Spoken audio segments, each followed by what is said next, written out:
परिचय। हेलो राधा, तुम कहाँ से आ रही हो? मैं 3D फिल्म देखने सिनेमा हॉल गई थी। 3D फिल्म वो क्या होती है? 3D का अर्थ है त्रिविमीय। इस तरह की फिल्म देखने के लिए हमें विशेष ऐनक पहननी पड़ती है। द्विविमीय आकृति और त्रिविमीय आकृति में क्या फर्क है?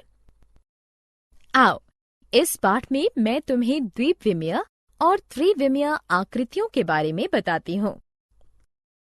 उद्देश्य: इस पाठ के अंत में आप निम्न करने में सक्षम हो जाएंगे। द्विविमीय और त्रिविमीय आकारों को परिभाषित करना, त्रिविमीय वस्तुओं के भिन्न दृश्य दिखाना, बहुफलक को समझना, ऑयलर सूत्र की अवधारणा को समझना। द्विविमीय आकार, इन आकारों को देखो।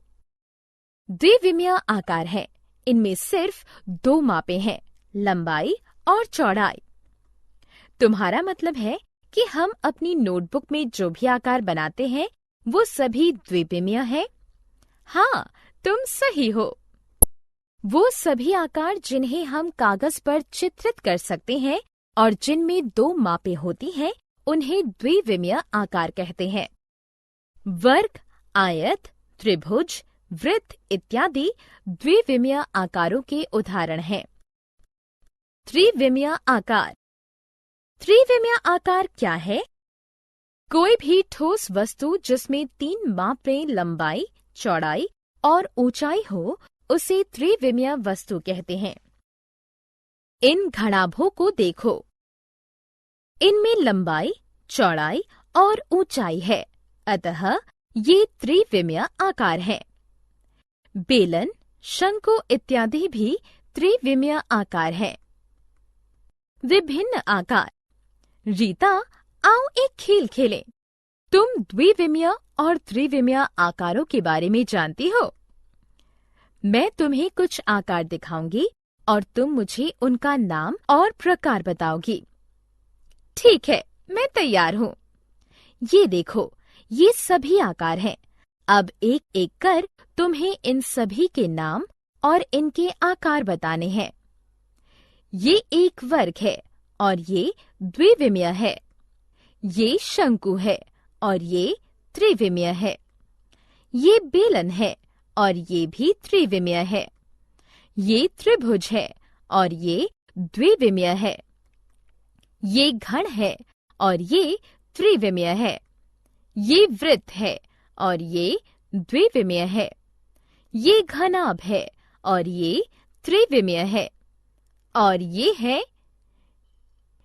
क्या ये गोला है? हाँ, ये गोला है और ये त्रिविमीय है।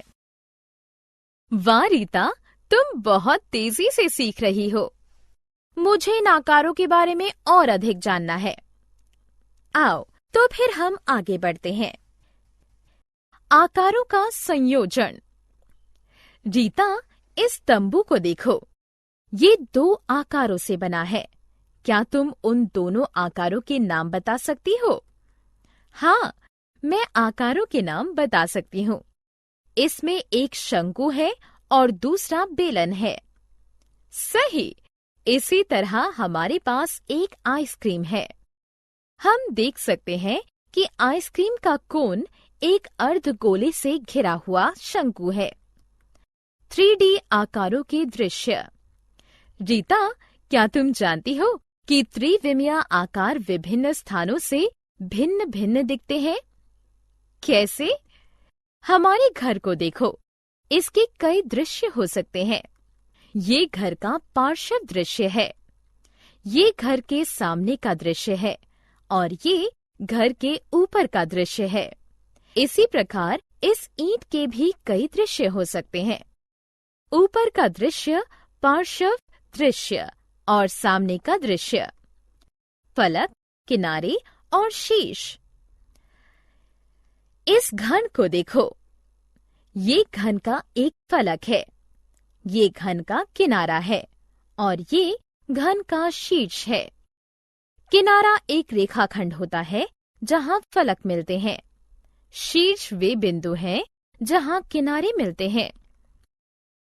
बहुफलक।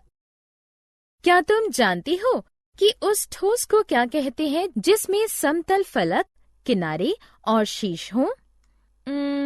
नहीं, ऐसे ठोस को बहुफलक कहते हैं। ये सभी ठोस बहुफलक हैं। क्या ये वस्तुएं बहुफलक हैं? नहीं, ये बहुफलक नहीं है। तुम सही हो, ये बहुफलक नहीं है, क्योंकि इनके फलक समतल नहीं है। समबहुफलक। यदि प्रत्येक शीर्ष पर समान फलक मिले तो उस बहुभुज को समबहुफलक कहते हैं। घन एक समबहुफलक है क्योंकि प्रत्येक शीर्ष पर 3 फलक मिलते हैं। रीता, हमारे पास बहुफलक परिवार के 2 महत्वपूर्ण सदस्य हैं। ये है प्रिज्म और पिरामिड। हम कहते हैं कि एक बहुफलक प्रिज्म होता है जब उसका आधार और ऊपरी सिरा सर्वागसम बहुभुज हो तथा उसके अन्य फलक अर्थात पार्श्व फलक समांतर चतुर्भुज के आकार के हों। इसके दूसरी ओर एक पिरामिड वो बहुफलक होते हैं जिसका आधार कितनी भी भुजाओं वाला एक बहुभुज होता है तथा इसके पार्श्व फलक एक शीर्ष वाले त्रिभुज होते हैं। यदि आप एक बहुभुज के सभी कोणों या शीर्षों को एक ऐसे बिंदु से मिला दें जो उसके तल में न हो तो आपको पिरामिड का एक मॉडल प्राप्त हो जाएगा। ऑयलर सूत्र। यदि F फलक की संख्या, V शीर्षों की संख्या और E किनारों की संख्या हो तो ऑयलर का सूत्र है F + V - E = 2। ये सूत्र किसी भी बहुफलक के लिए सत्य है। यदि शीर्षों और किनारों की संख्या दी हुई हो तो हम बहुफलक के फलकों की संख्या ऑयलर सूत्र के प्रयोग से ज्ञात कर सकते हैं। और यदि किसी बहुफलक के फलकों और शीर्षों की संख्या दी गई हो तो क्या हम किनारों की संख्या ज्ञात कर सकते हैं? 2 मान दिए गए हैं तो ऑयलर सूत्र के प्रयोग से तीसरे का मान ज्ञात कर सकते हैं। यहाँ एक उदाहरण है। सारांश।